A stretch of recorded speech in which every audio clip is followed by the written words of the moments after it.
Good morning students. आज हम अपने पेपर अंडरस्टैंडिंग दिस सब्जेक्ट में सोर्स मेथड के बारे में पढ़ेंगे। हमारे शिक्षण में हमारे कई सारे जो टीचिंग मेथड है जिनमें हमारा सोर्स मेथड भी एक महत्वपूर्ण मेथड है। इससे भी हमें जो विशेष प्रकार की जानकारी हम अपने छात्रों को दे सकते हैं। सोर्स मेथड स्रोत विधि है। इसमें हमें जो हमारे पास उपलब्ध कोई भी वस्तु है, कोई सामग्री है, कोई भवन है, कोई मूर्ति है, उसके आधार पर हम जो है जानकारी हासिल करते हैं।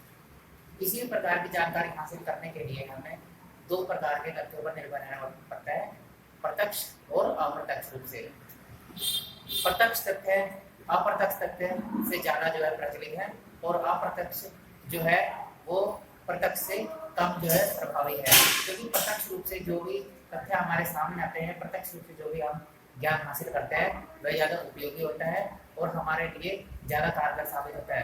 प्रत्यक्ष रूप से जो भी हम चीज़ देखते हैं वह हमारे दिमाग में ज़्यादा लंबे समय तक बैठती है और अप्रत्यक्ष रूप से किसकी कही सुनी या किसी के और व्यक्ति के द्वारा बताई गई बात को हम अपने दिमाग पे इतने आसानी से नहीं बिठा पाते, ये उसे जल्दी ही हम भूल जाते हैं। इसलिए हम कह सकते हैं कि जो प्रत्यक्ष रूप से हम चीज़ देखते हैं या सुनते हैं या कोई क्रिया करते हैं तो वो हमारे लिए ज़्यादा अच्छा अनुभव होता है और उस अनुभव को हम आने वाले जीवन में भी उपयोग कर सकते हैं।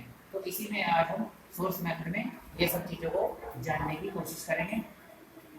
सोर्स मेथड में एक और चीज़ जानने योग्य है कि अगर हम बच्चों को ऐतिहासिक चीज़ों के बारे में बताना चाहते हैं तो वहाँ पर हमारा प्रत्यक्ष की बजाय अप्रत्यक्ष जो है तथ्य काम करेंगे, क्योंकि जैसे भगवान महावीर हैं, महात्मा बुद्ध जी हैं या कोई और है जैसे अशोक महान है, उनके बारे में अगर हम बच्चों को बताना चाहते हैं तो उनके बारे में हम प्रत्यक्ष रूप से जानकारी नहीं दे सकते, क्योंकि इन तीनों व्यक्तियों से ना तो हम मिले हैं और इनके बारे में जो है सिर्फ हमें उनसे संबंधित सामग्री पर ही निर्भर रहना होगा। तो इसलिए हम कह सकते हैं कि हमें अप्रत्यक्ष रूप की जो तथ्य हैं या सामग्री है उन पर जो है निर्भर रहना होगा ऐतिहासिक जानकारी हासिल करने के लिए।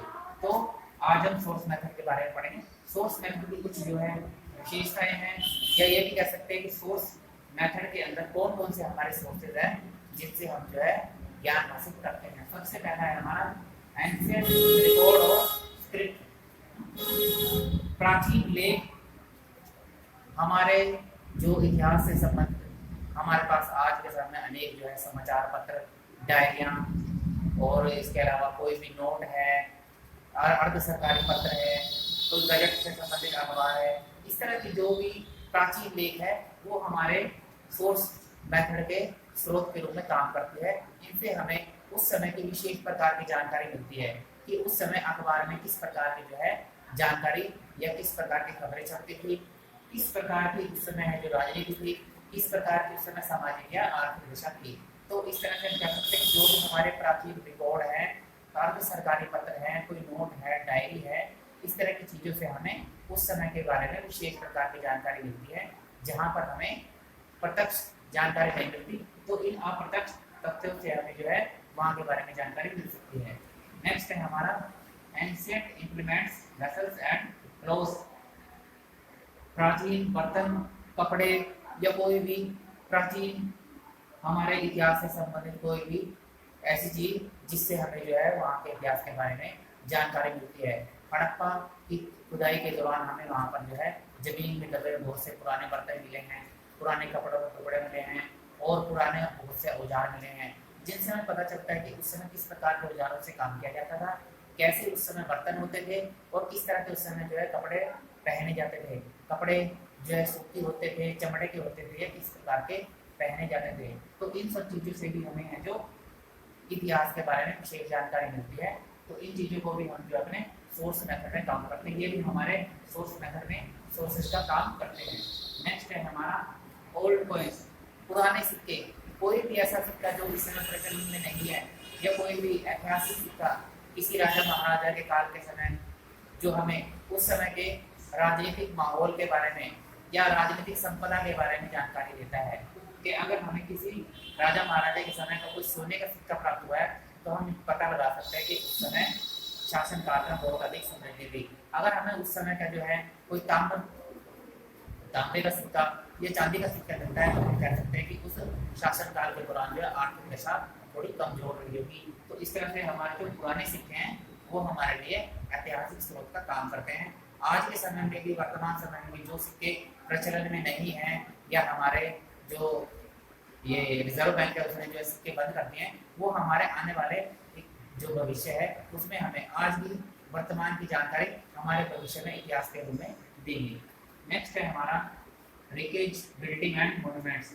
पुराना खंडर, कोई बिल्डिंग या कोई भी मूर्ति भी हमें है जो ऐतिहासिक जानकारी देती है। कोई भी टूटी हुई इमारत या हमारे जो बड़ी बड़ी इमारतें हैं जैसे लाल किला है, ताजमहल है, मूर्तियाँ बड़ी बड़ी कई हैं जो इस समय है जो हमें टूटी हुई मूर्तियाँ भी मिली हैं, जैसे तक्षशिला की खुदाई से या फिर जो है ये हड़प्पा संस्कृति की खुदाई से भी हमें बहुत सी ऐसी मूर्तियाँ मिली हैं जिनसे हम वहाँ की जो है धार्मिक जो भी क्रियाएं हैं या धार्मिक जो वहाँ उस समय माहौल रहा हो उसके बारे में जानकारी हासिल कर सकते हैं। बिल्डिंग से पता लगा सकते हैं हम कि कैसा उस समय है जो शिल्प कला रही होगी, या हम जान सकते हैं कि कैसा उस समय है जो इमारत कला रही होगी, कैसे कैसे उस समय भवन बनते थे। नेक्स्ट है हमारा monographs on building rocks and pillar. किसी प्रकार का कोई लेख उस समय है जो कागज उपलब्ध नहीं था, और अगर मान लो कोई किसी ऐसी चीज पर भी लिखा जाता था तो बहुत जल्दी है जो खराब हो जाता था, उसमें कीड़ा लग जाता था, इसलिए वो लंबे समय तक नहीं चल पाता था। तो इतिहासकारों ने उन चीज़ों पर लिखना आरंभ किया जो लंबे समय तक चल सकती थी, जैसे कोई बड़ी बिल्डिंग, कोई बड़ी चट्टान या कोई बड़ा पिलर, खंबा, स्तंभ जिसके ऊपर जो है लिखा जा सकता था और उसको जो है लंबे समय तक पढ़ा जा सकता था। अशोक स्तंभ को आज भी हम पढ़ सकते हैं। इसके अलावा बड़ी बड़ी चट्टानों पर लेख लिखे गए हैं, बड़ी बड़ी बिल्डिंग पर लेख लिखे गए हैं, जैसे ताजमहल की बिल्डिंग पर लिखी है कुछ लेख उर्दू भाषा में या अरबी भाषा में लिखा गया है। उसके अलावा बहुत से हमारे जो है इतिहास के ऐसे सोर्सेज हैं, पुरानी चट्टानें हैं, बड़े बड़े लेख लिखे हुए हैं और वो हमें उस समय की ऐतिहासिक जानकारी हमें प्रदान करते हैं। नेक्स्ट है हमारा metal documents and inscription rocks. उस समय है जो तांबे के पत्थर बनाए जाते थे और उन पर भी लेख लिखे जाते थे, क्योंकि ताम्र पत्थर भी खराब नहीं होते और वो लंबे समय तक चलते हैं, उन पर लिखा हुआ इतनी जल्दी खराब नहीं होता और लंबे समय तक वो वैसा ही लिखावट रहती है। इसके अलावा पत्थरों के टुकड़ों पर भी जो है लिखावट की जाती थी और इतिहास से संबंधित जानकारी उस समय लिख दी जाती थी, ताकि आने वाले भविष्य में जो है व्यक्ति पुराने इतिहास के बारे में जानकारी हासिल कर सकता है। नेक्स्ट है हमारा लिटरेचर। किसी भी इतिहास से संबंधित या किसी भी काल से संबंधित कोई ना कोई पुस्तक, कोई साहित्य, धर्म ग्रंथ इत्यादि होता है जिससे हमें जो है उस काल के दौरान की पूरी जानकारी मिलती है, जैसे रामायण है, महाभारत है और उसके अलावा बहुत सी प्राचीन जो है हमारी धार्मिक किताबें हैं जिनसे हमें वहाँ के इतिहास के बारे में जानकारी मिलती है। नेक्स्ट है हमारा project and centre of production. बहुत सी ऐसे जो है प्रोजेक्ट हैं और बहुत सी ऐसी बहुउद्देश्य परियोजनाएं हैं जो हमें ऐतिहासिक जानकारी प्रदान करती हैं। बहुत सी हमारे इतिहास में ऐसी बड़ी बड़ी परियोजनाएं चलाई गई थी, बांध बनाए गए थे, बड़ी बड़ी झीलों का निर्माण किया गया था, जो आज के समय में हमें उस समय के दौरान की जानकारी प्रदान करते हैं कि क्यों उस समय बड़ी बड़ी झीलों का निर्माण कराया गया था, बांध बनवाए गए थे, कुएं खुदवाए गए थे, सड़कें बनवाई गई थी। इसके अलावा और भी बहुत सी चीज़ों का निर्माण कराया गया था ताकि हमें आज के समय में जो है पुराने इतिहास के बारे में जानकारी मिल सके हैं। तो आज हम छात्रों सोर्सेज ऑफ मेथड के बारे में पढ़ा और जाना कि हमारे कौन कौन से ऐसे तथ्य हैं, कौन कौन से जो सोर्स के रूप में हमारे सोर्स मेथड के जो है प्रोसीजर को पूरा करने में हमारी मदद करते हैं।